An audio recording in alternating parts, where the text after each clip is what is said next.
Uwi na kami. Uwi na kami kasi inuubos na nila.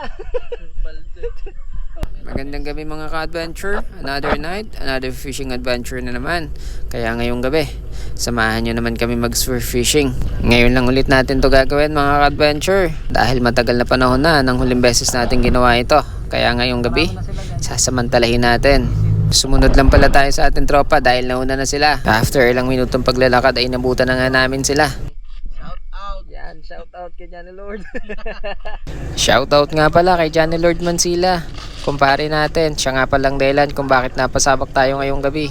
Paki-follow nyo din siya mga idol. Kulang-kulang 2 oras pa lang silang namamana. Napakarami na nilang huli. At sa mga oras nga na to, meron na naman sila. Siya nga pala, wala tayong panisid na flashlight. Lalim. Pero pagkahulog ko sa malalim, dito ko na-discover na pwede pala siyang isisid. Sa misis ko nga pala yan. Huwag kayong maingay ha. At dahil nga dyan mga ka-adventure, pumanad na rin tayo. Malaki-laki na rin ang huli natin dito. Shoutout nga rin pala kay Bayaw at sa tropa niya si JM. Kung hindi dahil sa kanila, hindi tayo makakasisid.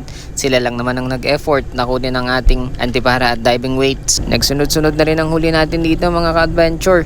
Ang problema nga lang kapag wala kang diving flashlight, kala mo malaki na. Yun pala, maliit pa. Pasensyahan nyo na talaga kung madilim ang kuha namin. Nakakalimutan ko kasing gamitin ang night mode nito. Sa tinagal-tagal, simula nang gumawa ako ng spear gun ay ngayon ko lang talaga ito nagamit. Talaga namang napakasarap sa pakiramdam ng ganitong adventure. Kung mahilig ka rin pala sa ganitong adventure, paki-comment mo naman dyan sa baba para naman mabati kita sa susunod. Talaga namang kapag nag-enjoy ka sa ginagawa mo, kahit ilang oras na lumipas, hindi mo namamalayan. At kung makikita nyo nga, nakahuli na naman tayo mga ka-adventure. Ibang iba talaga yung pakiramdam kapag nakakahuli. Kaya nagpapasalamat ako kay Johnny Lord at sa kapatid niya. Lalong-lalo na sa tito niya at kay Por.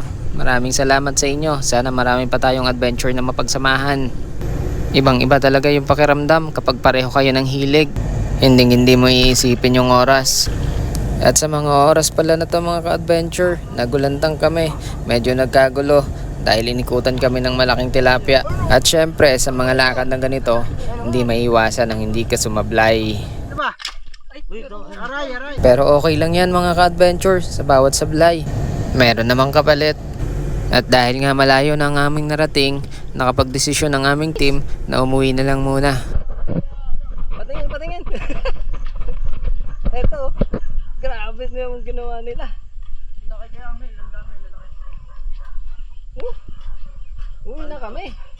Uwi na kami kasi inuubos na nila. Oh, grabe to. Ang lupit. Ang lupit oh. Gamit pa na oh. Grabe. Sipin mo yan simula balikat niya hanggang baba ng tuhod. Meron pa. Meron pa nasa unahan. Rod, pasundo mo na. Pasundo ka na Rod. Uwi na tayo. Inubos na nila. Wala na. Grabe. Paldo talaga oh. Hirap na hirap si kuya magbuhat oh. Tari ko. Asan yung isa na? Wala na? Amoy na yun. Panalo. Ito guys. Ito yun oh. Pinapos ng kuya. Grabe. Harvest talaga. Oh? Andun ano? Dala.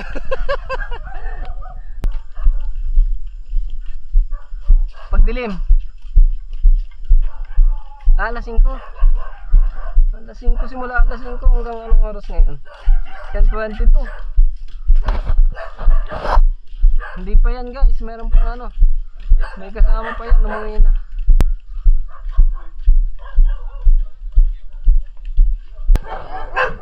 Ito yung huli ng kumpare natin. Ang dami rin oh. Dami ano? Grabe. Speaking of paldo si Johnny Lord. Shout out. Johnny Lord ng malakas. Harvest oh. Grabe.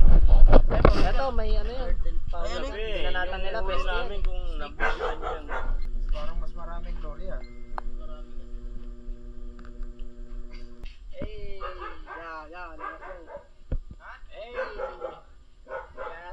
Kung nahawakan mo yung kanina ba? Walang dyan palikpik ay yung buntot no.